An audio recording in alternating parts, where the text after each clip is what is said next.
तो आज हम बात करने वाले हैं 2004 की एक सच्ची घटना की। एक ऐसा खौफनाक केस जो आज तक एक अनसुलझा रहस्य बना हुआ है। जिसने भी इस कहानी को सुना है वो यही कहता है, क्योंकि जो हुआ वो सच में किसी फिल्म की स्क्रिप्ट से उठाया हुआ लगता है। तो चलिए शुरू करते हैं इस कहानी को। बात है साल 2004 की। वसई में रहने वाले एक खुशहाल जोड़े राजेश और स्मिता की। एकदम सिंपल लाइफ थी उनकी। उस वक्त वसई आज जैसा नहीं था। मुंबई के पास एक काफी शांत और कह सकते हैं कम डेवलप्ड एरिया था। तो सब कुछ बिल्कुल ठीक चल रहा था। और फिर उन्हें एक बहुत बड़ी खुशखबरी मिली। स्मिता प्रेग्नेंट थी। परिवार में खुशियों का माहौल था। लेकिन किसे पता था कि मई की एक आम सी शाम उनकी पूरी दुनिया को हिला के रख देगी।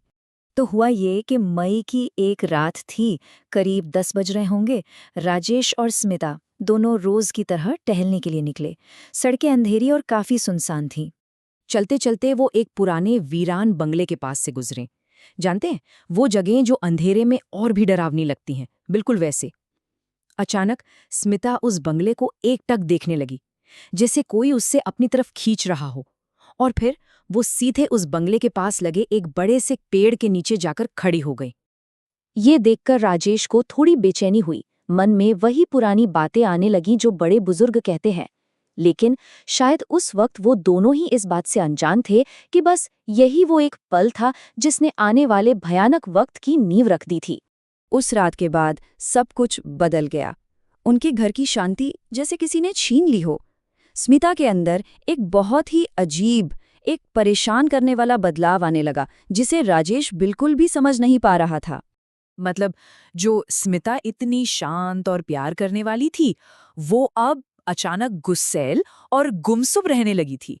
वो राजेश को अपने पास भी नहीं आने देती थी।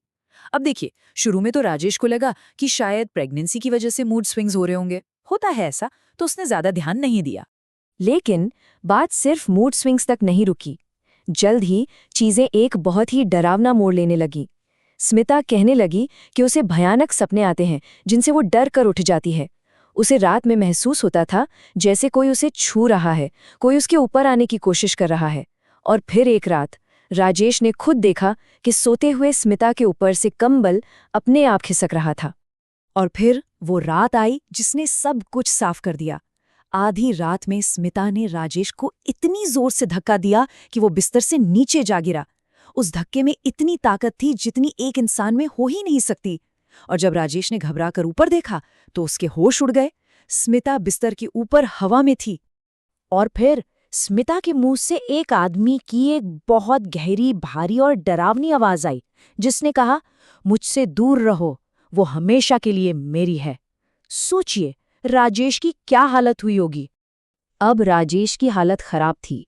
वो बुरी तरह डर चुका था। उसने फौरन स्मिता के घर फोन किया।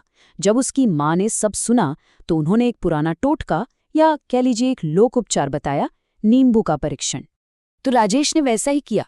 उसने स्मिता के तकिए के नीचे एक नींबू रख दिया। और फिर ठीक सुबह 3 बजे स्मिता अचानक नींद में उठ के बैठ गई और वही मर्दों वाली आवाज फिर से आई, तुझे क्या लगा मुझे पता नहीं चलेगा। और फिर उस शक्ति ने स्मिता के ही हाथ से तकिए के नीचे से वो नींबू निकाला और उसे मसल कर रख दिया। मतलब ये टेस्ट फेल तो हुआ ही, पर सबसे डरावने तरीके से। उस चीज को नींबू के बारे में पहले से पता था और उसने ये साफ साफ बता दिया था कि वो हार मानने वालों में से नहीं है। अब जब साइंस और लॉजिक के सारे रास्ते बंद हो गए तो परिवार ने आखिरी उम्मीद से भरोसे का दरवाजा खटखटाया। उन्होंने आध्यात्मिक मदद के लिए बुलाया, एक तांत्रिक को और एक मौलवी को।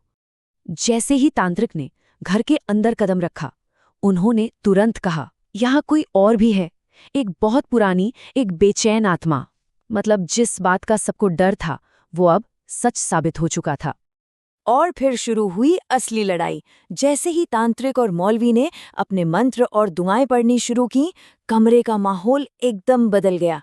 स्मिता के अंदर जो भी था उसने बहुत ही हिंसक तरीके से रिएक्ट करना शुरू कर दिया।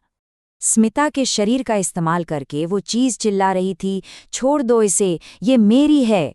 वो हर मंत्र का, हर दुआ का जवाब दे रही थी।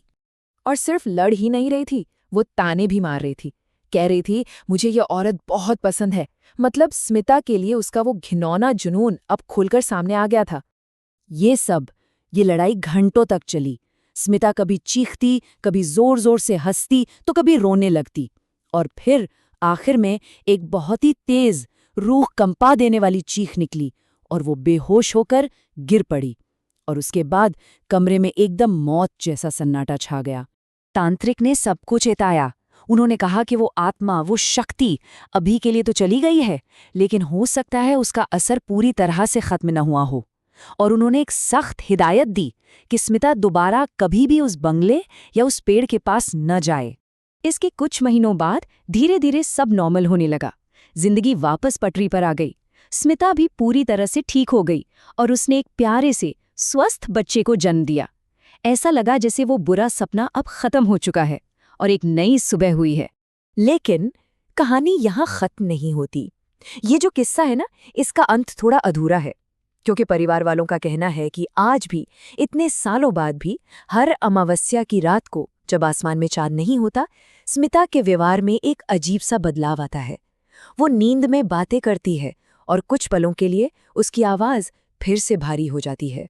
और यही बात हमें एक आखिरी और सबसे डरावने सवाल पर लाकर छोड़ देती है। वो सवाल जो इस कहानी को आज भी एक अनसुलझा रहस्य बनाए हुए है। क्या वो शक्ति सच में चली गई थी, या वो इतने सालों से बस खामोश है और सही मौके का इंतजार कर रही है, उसी पुराने वसई के बंगले के साये में?